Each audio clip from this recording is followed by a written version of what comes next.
All right, we're going to start the webinar here. I just want to say hello to everyone and welcome to today's webinar. Today's webinar topic is how your organization can overcome top challenges with SQL Data Warehouse. My name is Greg Schmidt. I'll be the moderator today for today's webinar. And the main presenter for today's webinar is Alan Jordan. Alan is a senior software development manager here at HelpSystems and our resident expert in the SQL Data Warehouse and SQL Business Intelligence. Today he'll be covering SQL Data Warehouse and 3 common challenges and among some other content as well, and how it really can help your organization with managing data.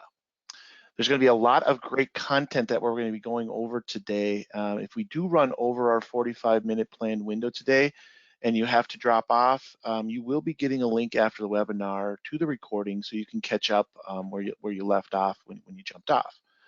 Also, feel free to enter your questions into the chat window or the questions window, and we'll address them towards the end of the webinar if time allows. AJ, I'm going to hand it over to you to start us off. Okay, thanks a lot, Greg, and welcome to everybody. Thanks for joining us today. So today's agenda is, as Greg said, we're going to talk about common challenges. We're going to start off with a question: do I need a data warehouse? And in this section, we're not going to specifically talk about our SQL Data Warehouse software. We're just going to talk about the issues that present themselves that are solved by a data warehouse. Then we'll look at 3 common BI challenges that are solved by our SQL Data Warehouse software, and we'll then roll into the Q&A section. I will do a brief demo before that. We'll go into the Q&A section. So, question: do I need a data warehouse? A data warehouse is really a critical part of a business intelligence initiative. So before we go on, let's understand the difference between business intelligence and operational reporting. BI and analytics are concerned with really what happened in the past, maybe last month or even yesterday, but not usually about what's happening today. Whereas operational reporting is more concerned about what is happening today. It often looks at in-process transactions as well as completed transactions. So these 2 reporting areas have quite different needs, even though we often use the same tools to do the reporting. So let's now look at the steps or the levels of maturity of a business intelligence initiative. When we start on our BI journey, we might begin by creating static reports that are delivered on a scheduled basis and allowing our end users to create ad hoc reports. So we're asking what happened. As we get more advanced, we might start to ask, why did this happen? And to do that, we would probably want things like dynamic reports, being able to drill down into the data to answer those questions. And if we get really advanced, we might want to predict what will happen in the future. So each of these stages obviously offers more business value, but also get more complex as far as reporting, and each has the need for different tools. When we start off, Query 400 may have been the tool of choice. It was many, many years ago. And it's a lot of customers, a lot of organizations are still using Query 400 for much of their reporting. But it only gets us so far. If we want to do drill downs and answer some of the more difficult questions, we're going to need some sort of reporting, specialized reporting software. Many of you might be using our SQL software. And that will often provide many, many answers. But there will still likely be some answers and some reports that we just still can't get to. And if we add a data warehouse on top of whatever your reporting software is, maybe it's SQL, maybe it's something else, we're going to get much further to the right in this picture. At HelpSystems, we don't have software that gets into the statistical forecasting and data mining in that prediction area. But if you do ever want to get into that area, and many organizations never do, you are absolutely going to need a data warehouse. The preparation of data for this type of reporting absolutely requires a data warehouse. So what does a data warehouse solve for me? Why does it help me in that analysis area? So first of all, let's look at some of the challenges. I think anybody who's tried to do reporting over an operational databases understands that they're pretty difficult to work with. And the reason for that is that they weren't designed for you to access. They were designed to run your business. They're designed for computer software to use rather than humans to access. And the best design practices result in many, many related tables. There are often meaningless code values. Fields may have been reused for different purposes, and many, many other challenges. And on top of that, they're almost never documented. When we design and build a data warehouse, we build it specifically for reporting and analytics. And if we do it right, we document it. Then we multiply that challenge by having multiple databases and applications. Many years ago, maybe we only had one core business application running on our AS400. Now we've got that we have many applications that might be running in the cloud, that might be running on Oracle or Microsoft SQL Server. Each of those different servers, they're all on different servers and platforms. They each have their own unique set of issues. So you really need to be an expert in all of them to use them effectively. Same customers, same products, but identified differently, different column names, different data formats, etc. So a data warehouse brings all of that together as a single database. Let's look at some typical examples of what you might need to deal with from an operational database perspective. This is just a simple transaction schema. 5 different tables there, but I've seen many transaction schemas where there are 10 or 15 tables that need to be joined together to get all the information you need. If this application has been around for a long time, it's probably got meaningless column names, might have data quality issues, numeric dates, and other issues that are described on the slide here. I'm not going to go through all of those. I'm sure everybody's dealt with something like this. This is what that same information might look like in your data warehouse. The first and obvious thing you see is there are fewer tables, so we've flattened it out. The next most obvious thing is we've got meaningful column names. It's far easier to understand. We've probably got simpler joins, and if we did it right, we've also performed validations, so the data is more reliable. We've converted dates into real dates instead of numeric dates. We've calculated and transformed data and have derived values. It's far easier to use. It's actually now fit for purpose as far as business intelligence reporting. This is an actual SQL example, query example against an operational database. I challenge anybody to understand what this is all about without really diving into the tables and trying to understand what the author of this query was trying to report on. It's obviously very complex. This is actually exactly the same query from the data warehouse that was built over that operational data. So we're getting the same information out at the end of this. Far simpler, much easier to use, and much easier for an end user to craft this type of query against the data warehouse. So hopefully we can start to see the advantages that a data warehouse brings to us in our business intelligence initiative. Obviously, we still need to deal with some level of complexity.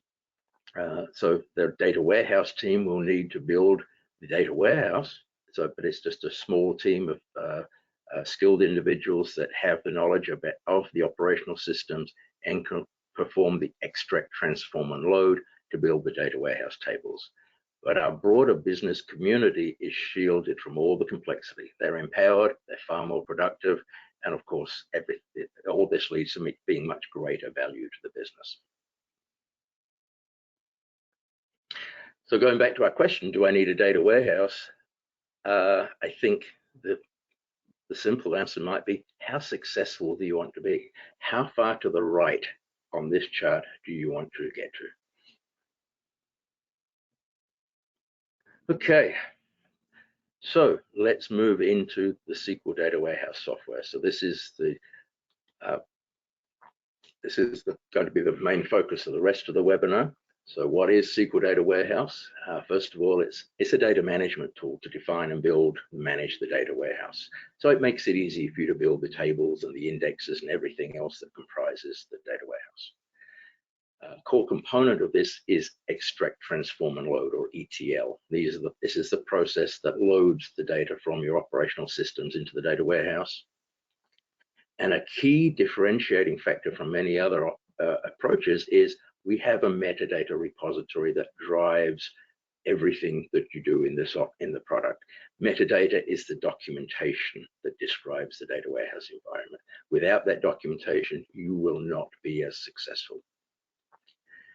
It includes a fully managed development environment because you are building an application. You want control over that. So we need to provide you with the tools as an administrator to manage the development of the data warehouse. And finally, it's a native tool. It's integrated with the IBM i platform.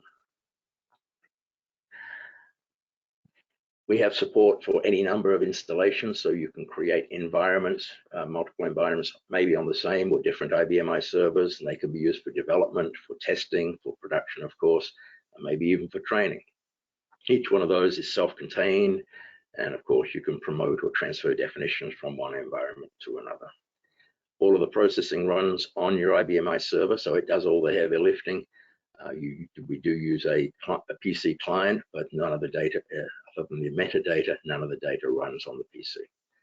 And we can access data on virtually any platform. So even though we're building the data warehouse on our Power servers, we can pull it from anywhere, just about anywhere. So here's a quick overview. This is their development client. It's a Java-based client, runs on your PC, connects back to the environment in the back end. It's a familiar Explorer type interface, very, very easy and intuitive to use. We'll see a little bit more of that client in the demo when we get to that later on. So we've just picked 3 common data challenges that you might encounter. You will encounter dozens of different challenges, and each organization will, encounter different ones to different degrees. But these are 3 that we commonly see. The first one is handling disparate data sources, then capturing changes, in this case from journals, and probably the most important of all is ensuring data quality.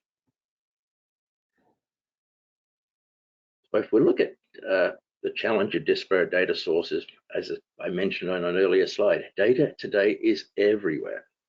Our core applications most likely run on IBM i. They're in DB2 databases.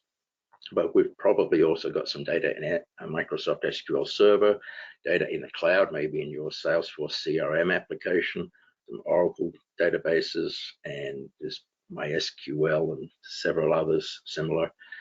You may need to import data from text files and some other sources entirely. Each of those has different access mechanisms depending on the type. Different credentials will be needed. Data will be stored in relatively different formats. So it's very, very difficult to join all of this data across these different applications. So in what we do in SQL Data Warehouse is we don't try to join the data together as it stands. We bring it in and we stage it. We create a remote data staging area. And in that staging area, we automatically create DB2 staging tables. You can select the rows, the columns from the tables that you want to load it as needed. We don't do any transformations or validations at this point in time. We're just staging the data as DB2 data on our data warehouse L parallel system. We then will use the extract, transform, and load processes to load that DB2 data. That greatly simplifies our ETL. We don't need to join an Oracle table against an SQL Server table or a DB2 table. Everything is now in DB2. So it's much easier to join all different sources of data to each other. How do we do that? First of all, there's a couple of steps. The first one is define where is that database, what's its type, what's its location, and what credentials to use. Very simple process. It takes about 2 minutes to identify the source, the location of the database and how to access it. And then for each table that we want to access, we simply add that as a remote data source. We identify the table name and schema, if that's applicable. We assign a data source name and some other attributes. The software then queries that remote database, looks at, brings back the columns that exist in the table. You can select the columns you want to include in the staging table. You can even override data types if necessary. I'm not going to go into all of the detail there, but we handle all the idiosyncrasies of different databases. And the next step is we automatically create a DB2 staging table. And then you can load the data. So it's an IBMI command that does the load. You simply, you can schedule that in a script, run it ad hoc, whatever. We can include runtime selection criteria if necessary. And the end result is DB2 data. Now we've got our local copy, and that gets used as a data source for the ETL process. As well as database data, we might also need to handle unstructured data. So common type of challenge is handling text files, which might be fixed length or delimited. So you can point to the text file. We will analyze the data in the text file, determine what type we think it is. So we'll probably recognize that it's delimited, and this is the delimiter of that text file. And then if it has column headings and it is delimited, we can then try to create columns from each of those delimited pieces of data. So in this chart, this example here, we've got some zip code information, and the software has automatically detected what type of data is in each of these quote columns. That's automatic. You can override the data types if necessary. Now, while we're still really dealing with just that CSV file data or whatever it is, our ETL process looks at it or sees it as if it was a database table. So on the left-hand side here, it looks like a table, but that's actually a representation of our CSV data. The ETL can automatically handles the mapping of every piece of delimited information into the target columns in the target table. And this particular example has a transformation. In the original data, we just had a single character telling us what the zip code type it was, but we want to make that into a meaningful name rather than a single character. So we've used a transformation to convert the data as part of that ETL. This is all really, really straightforward using SQL Data Warehouse software. There are multiple other ways of accessing remote data, but those are just two common ones that we have time for today. One of the other challenges is identifying the changes in the source data. So how do I know which data I want to load into the data warehouse? Well, let's think about the different types of data. First of all, we have transaction data. Might be sales invoices, might be receipts, accounts payable information, etc. And that almost always has a transaction date. So we can use the transaction date to select data for the load. Other types of data like master file data often has a last change date. So again, we can select data based on its last change date. But if there's no other reliable means, how do we know which data we want to pull to load? Well, if the table's fairly small, and when I say small, I'm probably talking about 100, 200,000 rows or less, we can just reload it every time. It'll take a few seconds to load. What if it's millions or hundreds of millions of rows? How do I know which data I want to select to load my table? So one way we could do it is to capture changes from the journal information. Many years ago, not every table was journal, but virtually everybody has journal tables today because we use it for a high availability. We've got HA software that is replicating our data so that we can continue to work in a disaster recovery situation. So the journals are almost always there. And we can use those journals to capture the changes. And we have this change data capture facility, which supports both local and remote journals. It has many, many different options and capabilities. As well as capturing the data from the change record, we can also include data such as the journal timestamp, any job information, the program name that did the update, etc. And then there are rules and filters that allow you to select which changes are to be captured. The capture process is using a server job, so it can run 24/7, capturing the changes from the journal information immediately that they are deposited into the journal receiver. So what do we do with that data as it's captured? Well, first of all, we load it into a capture table, and that capture, we have two different types of capture. One could be detail, and that is every journal image results in a new row in that capture table, or consolidated. And if it's consolidated, if there are 25 different changes to that journal image today, they will result in one image in the consolidated table based on the last update.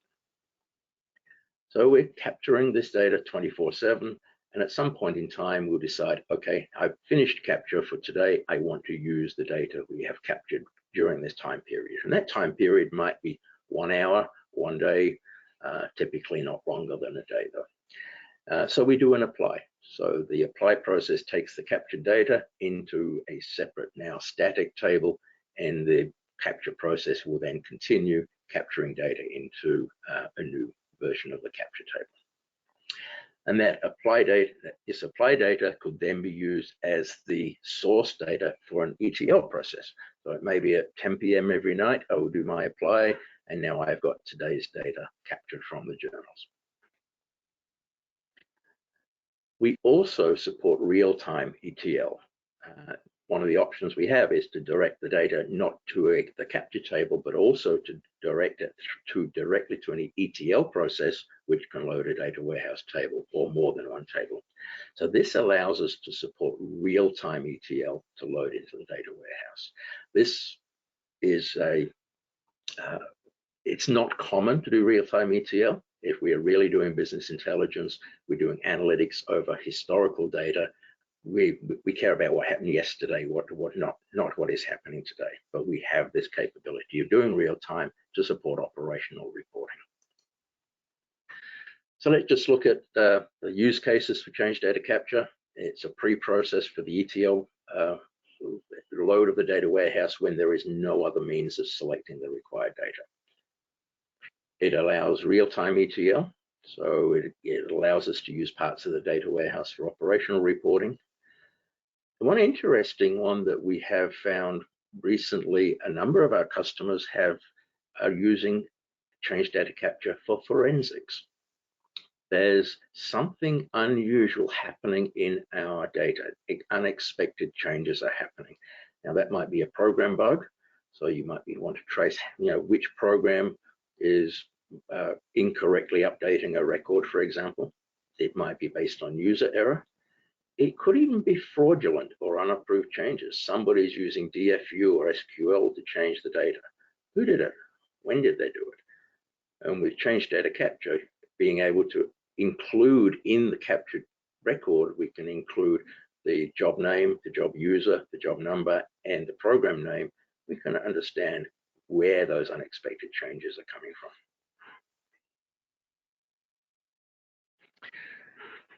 So in summary, change data capture may be a very, very valuable tool in your process of loading your data warehouse. Finally, it's very important that we consider data quality. Let's just look at a couple of examples to understand why. 8 years ago, 2016, IBM created a report that estimated that poor data quality cost US businesses over $3.1 trillion per year. That's a huge amount of money. I wonder what that number is today. Gartner released a report in 2017 that said the average cost of bad data per organization is around $15 million. Those are very, very big numbers. Why doesn't everybody address bad data if that's the cost? Many organizations just do not realize that that is the cost to their organization. So what causes bad data?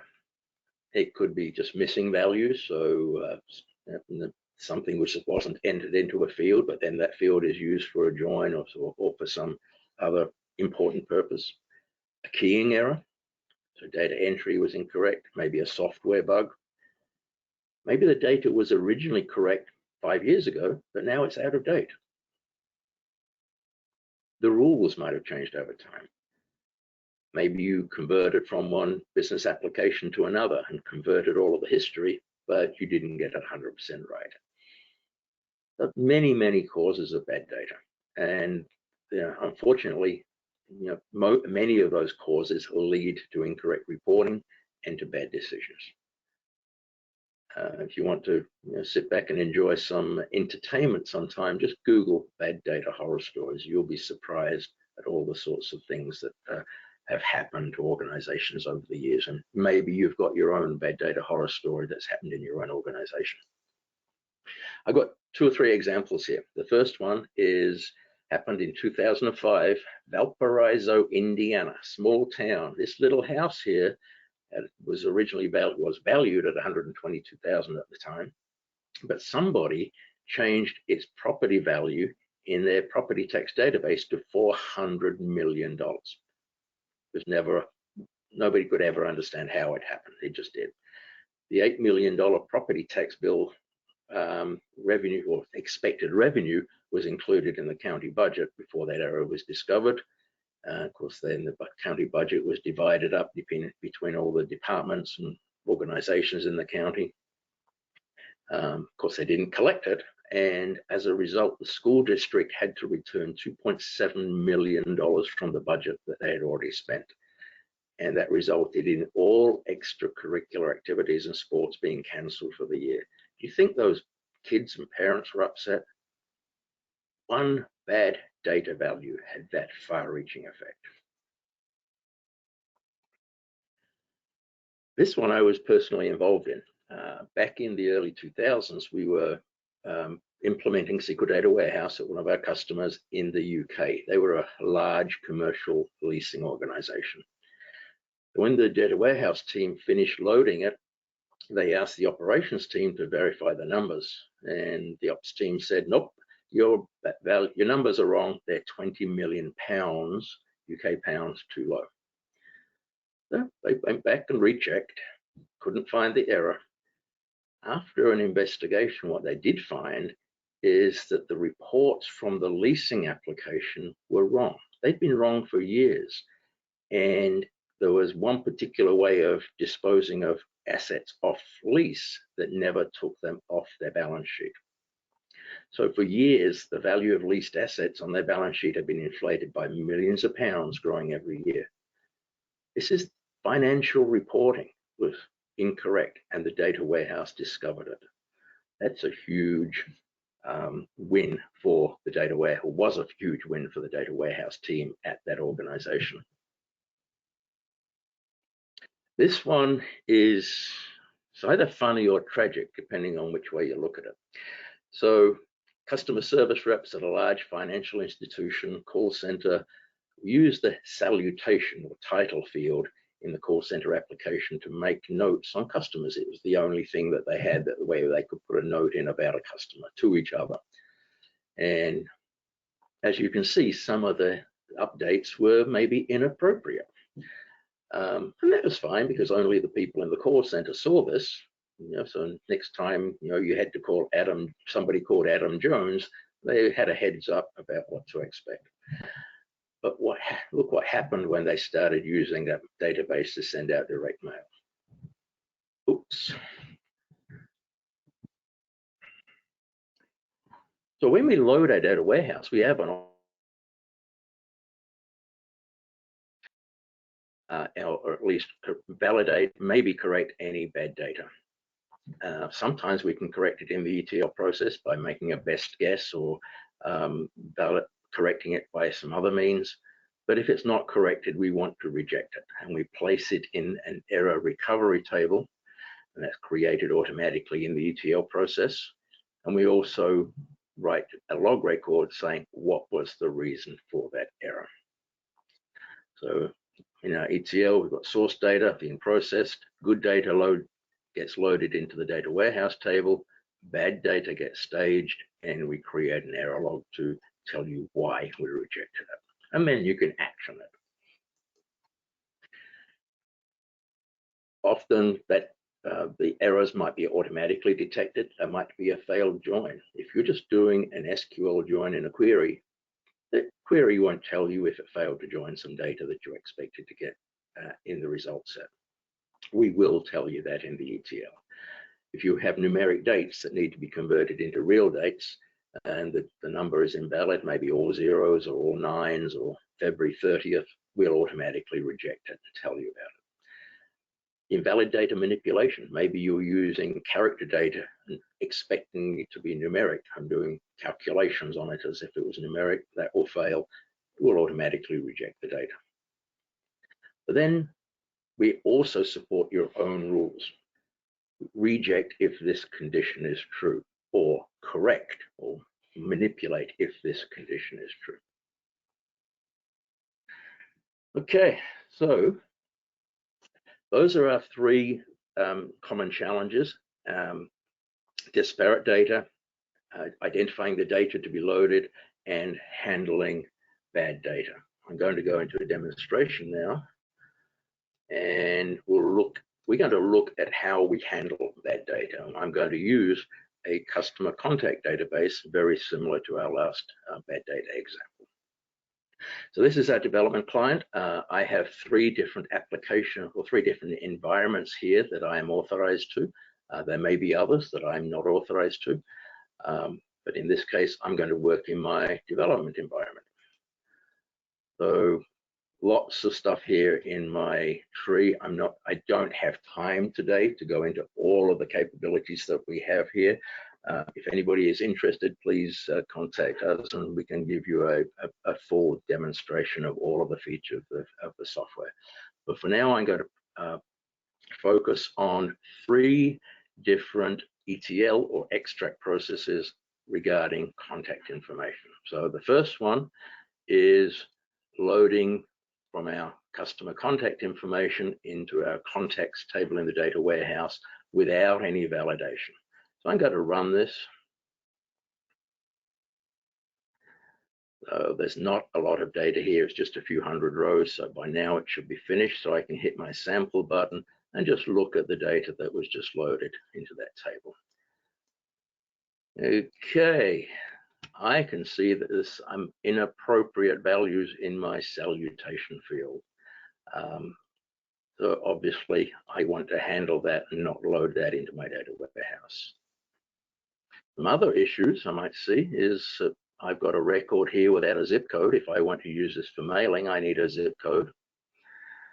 I've also got a missing telephone number here. Maybe I want to handle that.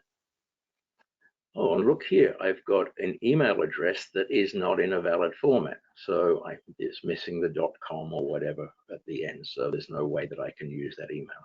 So three different ways of contacting that customer are not going to work in different scenarios.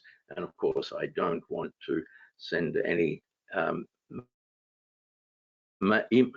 direct mail to crazy Johnny Caprio. So let's look at our next ETL process. In this one, we've done some validations and corrections. So drill down into the source data and we've built some rules. So my first rule is handling the invalid values or the inappropriate values for title or salutation. So we've simply said if it's not equal to Mr. or Mrs. or Ms. or Dr., and there's just a few examples here, maybe there's a whole bunch of other titles that we do expect to support. If it's not one of those, we're going to reject the data. There is actually another way of doing this, but for the purpose of this demonstration, that's the simplest approach. I've also got a reject rule for the telephone number. So if the phone number is blank, I want to reject it. And also if the email address is not valid, I also want to reject it. So let's now, oh, the other thing we are joining, we have zip code information. This happens to be zip code information that we loaded from our CSV file. And if I just do a sample here, I can look at this. So I've got 5-digit zip codes, and I've got all this information about, at least by joining to this, I can tell if the zip code is valid or invalid. So now let's run it.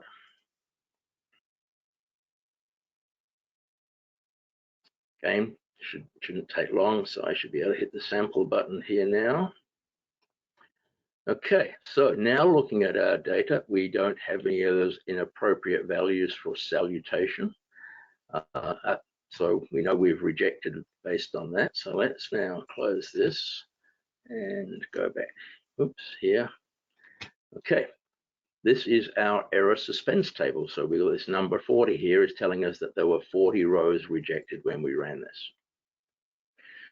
So let's look at what happened. So my first error is salutation is not valid. So if I click on this, it highlights the row that was rejected, and we can see that it's got an inappropriate value here. Same with the second one. The third one, this one, salutation is okay, but it's got an invalid email address. So there's a space here, which is obviously not supported. Here we've got a row where the zip code record wasn't found. So the join to the zip code table failed, and it automatically was rejected. We didn't build a rule here. This is part of the automatic data quality validation. So we had that missing. And there's a whole bunch of other errors that occurred. But with 3 simple rules and a join to our zip code table to validate, we've cleaned up the data a lot. Maybe we can do it a little bit better. So in this third example, we now only have the reject rule against our telephone. This is one that we can't automatically handle or correct. So in this case, that is the only data that we're going to reject. We're also going to conditionally reject if I don't find a zip code table, a zip code record. So in this case, actually, if we looked at the data where a lot of the zip codes were rejected, we find that they were Canadian zip codes. So they didn't, we didn't have a matching record in our US zip code table. So we could detect which ones were Canadian. I've now got a conditional rule: reject if I didn't find a zip code record and the country was not Canada. Okay, so, or I could have said, or where the country equals USA. So when I run it this time,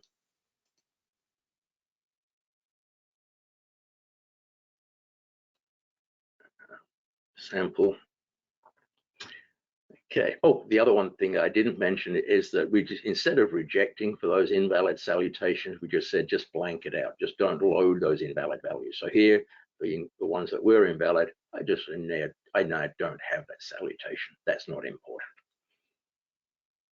The other thing that we did, and I didn't go and mention that, is we built a rule that said if the email is invalid, just prefix it with the word invalid.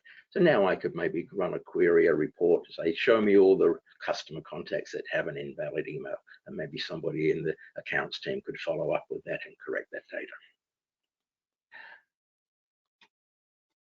Okay. And if now I go back to here, now we've only got 20 records that were rejected instead of the 40 that we had previously. Most of these were because the telephone number was blank, but there were still some that did have an invalid email, invalid zip code. This one, zip code blank, that's obviously invalid. This one still had a numeric zip code, so it wasn't a US one, but it's got an extension on it. So actually, it wasn't that extension. We're handling that. So this email is not in our zip codes table. Maybe our zip code data is out of date, or maybe that's an invalid zip code. So that's the end of the demonstration. There's a lot more that we could show. Please reach out if you want to have a closer look at this. Yeah, great. Thanks, AJ. Wonderful content and wonderful information here. So let's take some time for some Q&A, if that's okay.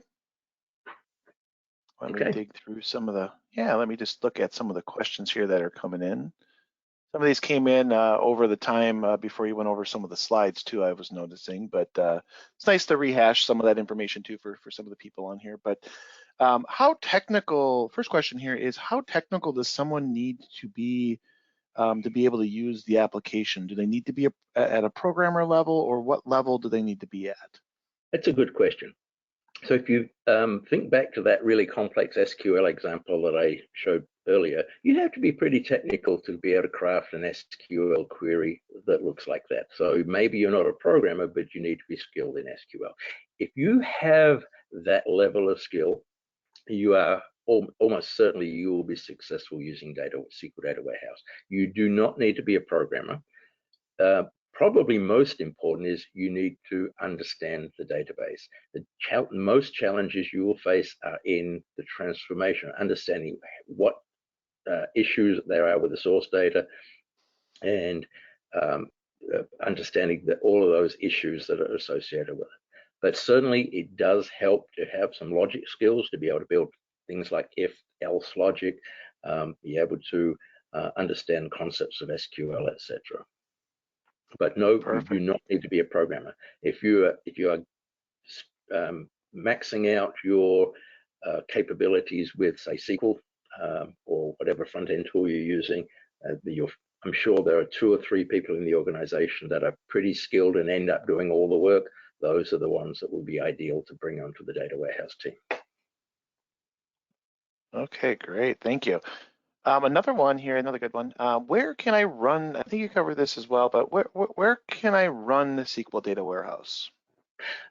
Okay, so it is a native IBMI application, so it must be installed on an IBMI system.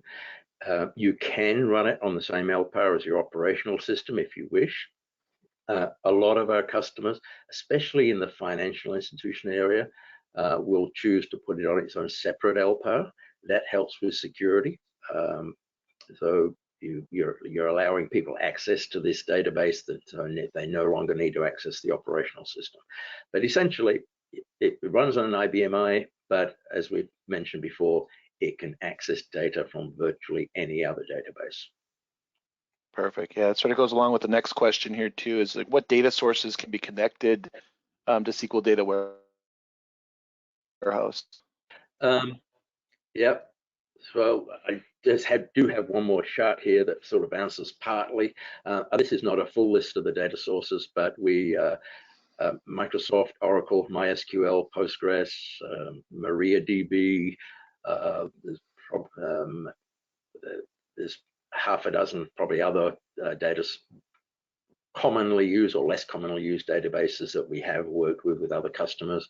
Salesforce, cloud application, we have connectors for that, and some big data sources too. Not so common, but we've done that. And Excel spreadsheets, CSV files, fixed length text files. Okay. And then we'll take 2 more questions here. There's a lot of great questions here, everybody. So, we'll take 2 more questions here. One of them, I believe this is around the change data capture slides that you had up here. But basically, they're asking, their business is moves at a pretty fast pace. How quickly can the data warehouse be updated? Oh, good question. So it's as often as you wish. 90% of our customers probably update at the end of the day. If you think about your own applications, whether you're running in-house, probably more often software packages, they probably have an end-of-day process that finishes up stuff that didn't get updated during the day. It might do GL postings and all that type of thing. Quite often, you need to wait for that end-of-day process to complete before all of the data is available to load the data warehouse. So it makes sense to do it after that end-of-day process, which might be 2 a.m. in the morning or midnight, whatever time that happens to. All right, perfect. Perfect. And the last question here, I'm going to just throw in here. Oh, I'm sorry. Go ahead. Yeah, I was just about to say, but you could run ETL processes once an hour. You could run them once every 15 minutes, if that makes sense. And you've got the option of loading some tables and trying to do it all real time. Yep, perfect. And the last question here I'm going to throw up here is we might have to have a conversation around this one with you, but they're basically asking, they have another a BI application. Do we need SQL Data Warehouse tool to extract operational data from it? So I think they're going to be using a third party outside of SQL from the interface. So they're basically, I think, can they and do they? You know, so that I think the answer would be yes. They can use SQL Data Warehouse.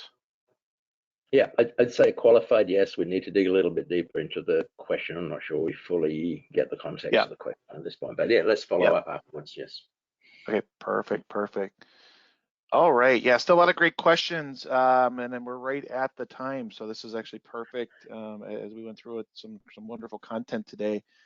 I just want to thank everyone for attending today's webinar. We hope you've learned some helpful information to help your organization overcome top challenges with SQL Data Warehouse.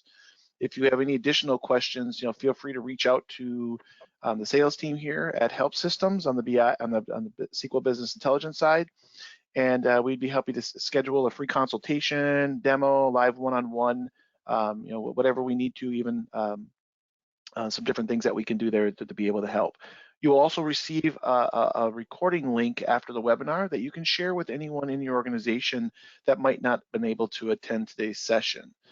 Thanks again for attending today's webinar, and thank you, AJ, for the wonderful presentation and sharing your knowledge on SQL Data Warehouse with us today. Well, thank you, Greg, for hosting this, and thank you everybody for attending. I do enjoy sharing what we can do in these webinars, and please reach out if you would like to see more. I think you probably noticed from today, there's a lot more that we can show and a lot more that we can do. It's very difficult to fit everything into just a 45-minute webinar, but please reach out if you need more information. We'll be happy to set up a separate custom demonstration for you. Great. Yep, and everybody have a great day and a wonderful rest of their week. Thanks. Thanks, everyone.